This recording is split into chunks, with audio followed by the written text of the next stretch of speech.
Good afternoon, everyone. My name is Beatrice and welcome to the show. Today, I'm pleased to be joined by a man with a very distinguished and notable career. He has been a lawyer, a judge, a legal advisor, an academician, a scholar, a community leader, and the Director General of the Maritime Institute of Malaysia. And now, Dr. Sabirin Jaafar can add another title to his already impressive CV, member of the adjudication panel of the IBR Global Maritime and Aerospace Awards 2023. Taking place on Friday, the 26th of May, 2023, the IBR Global Maritime and Aerospace Awards 2023 brings together and celebrates the very best of marine and aeronautical industries from around the world. The first event of its kind in Malaysia, the IBR Global Maritime and Aerospace Awards is being held in conjunction with the Langkawi International Maritime and Aerospace Exhibition 2023, the largest showcase of its kind in Asia. As a member of the adjudication panel, Dr. Sabirin will use his considerable knowledge and experience to review the case studies prepared by the nominations committee. So what can nominees expect from this experienced judge? Here is a man to tell you himself. Ladies and gentlemen, let's welcome Dr. Sabirin Jaafar. Hi, how are you? Thank you for the invitation. I'm all right. Thank you for this very kind invitation for me to appear today with you. It's my pleasure. So, Datuk, could you tell us and tell the whole audience here a little bit more about yourself, the role you play as a Director General of the Maritime Institute of Malaysia? I'm a lawyer by training.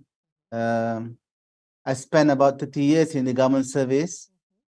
Half of that is in the courts of law. I started my career as a magistrate, followed by a registrar of the High Court, and then Sessions Court judge. And I have also, I think, about 10 years in the Attorney General Chambers, doing advisory and prosecution. And my last position in the judiciary was a judicial commissioner, adjudicating cases in the High Court. Yeah. So and then, I joined politics for a little while, and then in 2020, I was given the task to come here and lead this institution. MIMA, which is the Maritime Institute of Malaysia, was established 30 years ago. In fact, this year we are celebrating our 30th anniversary. Congratulations. So, yeah, thank you. So MIMA is a government policy think tank in maritime matters. We were used to be under the PMO before we shifted to this current supervision by the Ministry of Transport since 1996. I see. Yeah, so we are made a team of researchers. We research all things maritime in the country and propose to the government certain suggestion or proposal, and let the government decide on them. Or sometimes the government asks us to do research and study on a few things maritime, and we do that for them. One of the probably biggest achievement that we have achieved is our proposal and our study on the establishment of the Coast Guard, the Malaysian Maritime Enforcement Agency. Then the establishment of the Maritime Court, and many others. I see. So it's a lot of research and putting together of experts to come up with what would benefit Malaysia with regards to anything in the maritime industry. Yeah. Yes. Yeah. We have 5 centers here on the streets of Malacca. Center on environment, on legal, on this legal, and on maritime industries, as well as diplomacy. So we are quite complete in that sense. I see. So how is MIMA involved in Lima this year? Is there any collaborations? Oh no, because we have been involved because we are part of this. We are actually under the Ministry of Transport, and we have been with Lima a few times before this. And we are always tasked with holding conferences and inviting speakers for maritime conference in conjunction with Lima. You play a very pivotal role in Lima. Done. Could you share with us why you agreed to be an adjudicator for the IBR Global Maritime and Aerospace Awards 2023, Datuk? Well, I've spoken a bit a little while ago about my background. So I think adjudicating is a part of my life. I spent more than 20 years adjudicating in the real life. You know, I heard criminal cases, civil cases. I was a prosecutor before. So I think uh, I think this come quite natural when people ask me to judge something, I even think a you're going debate to. or what. So I always make myself free for that. So this is uh, more prestigious, I can sense that I'm educating this global maritime and aerospace award, which is I think is international, and I think I can use some of my backgrounds to help and share with the industry. Yes. When I was on the bench, when he has several cases, we are presented with so many cases, and we are assisted by lawyers with the arguments. But you can see the documents, the affidavit, the facts, and we use our mind, address them to our utmost best, and try to be very, very fair, impartial. So I think this is something that I think I could probably lend myself to this. Yes, Yeah, you to are the this end. perfect man for it, Datuk. Hopefully, yeah. I'm so happy to have you involved. When I came back and I read about your profile and that you're being one of the adjudicators, I'm like, perfect man for the job. Yeah, I hope you're not choosing the wrong man. No, you're the best. Person. So my writers will be doing case studies. So I hope they are impressive enough for you. But please feel free to ask all questions, whatever you feel you need to get your answers Yeah, to. yeah. I did my master's and my PhD in maritime affairs, maritime law and policy. So I think when we're doing like PhD, you must show that you contribute to the new knowledge, and your work must be original. Yes, So I absolutely. think it fits well for this for this It does. function. It does. I mean, I know when you have a case study, you must show that it is original.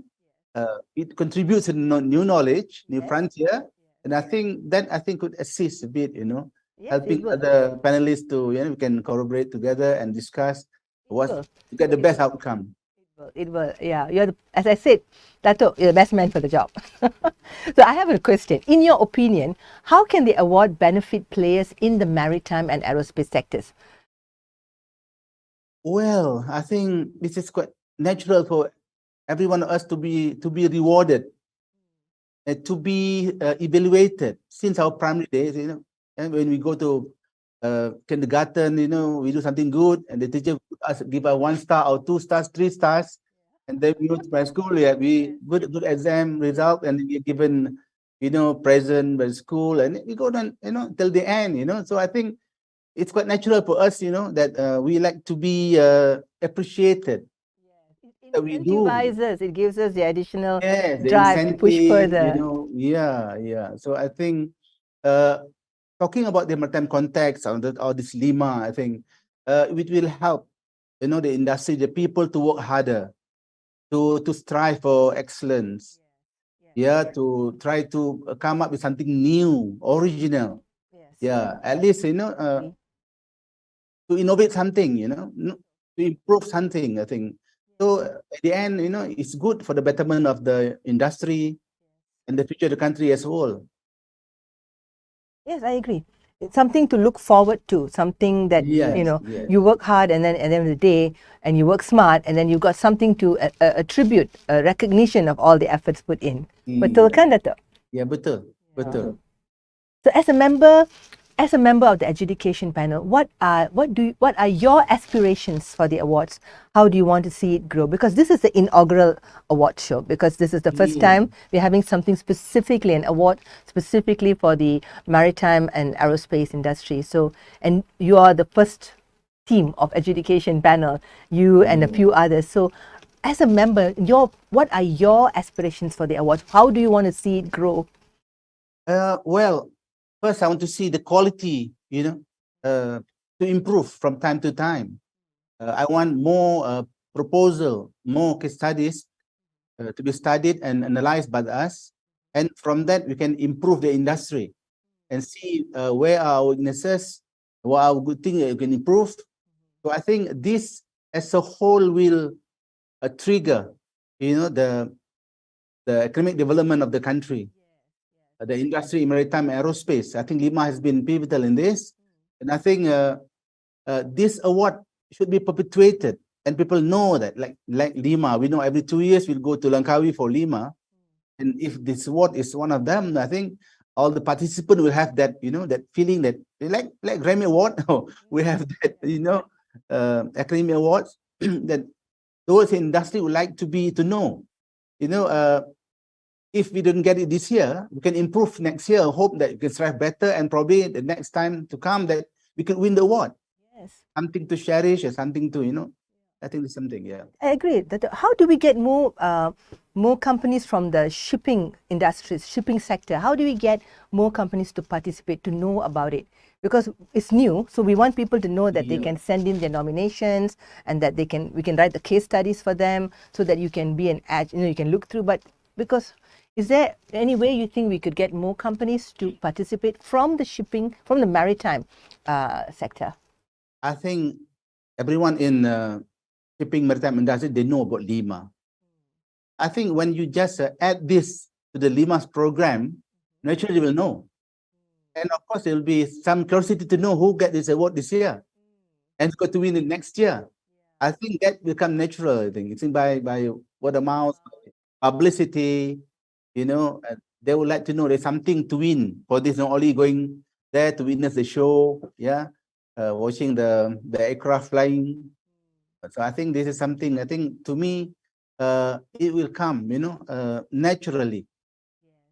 I think so too. I think with the first award, we already have, I think, some nominations coming in from some members of the maritime sphere, actually.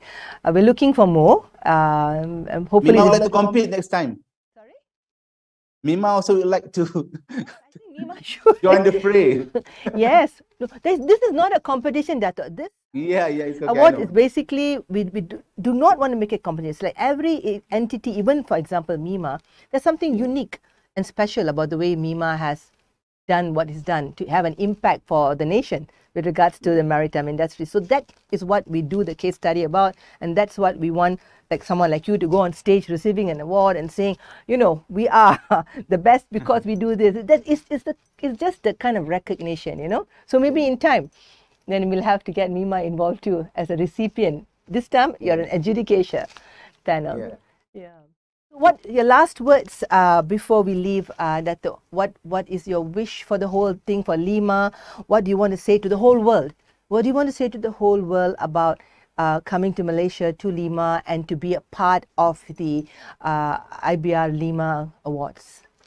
I want apart from attending Langkawi and this Lima exhibition, but I want also this award, this global Maritime Aerospace Award 2023 to grow, to become more accepted, as an award to be targeted by participants for future exhibition for Lima, and people would crave to be in the program during the dinner, to see the Prime Minister there, and they like for them to be educated, for whatever proposal, whatever case study they put forward.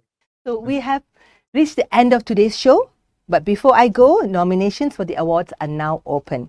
Do scan the QR code below to visit our nomination page, or call us at the number below for further details.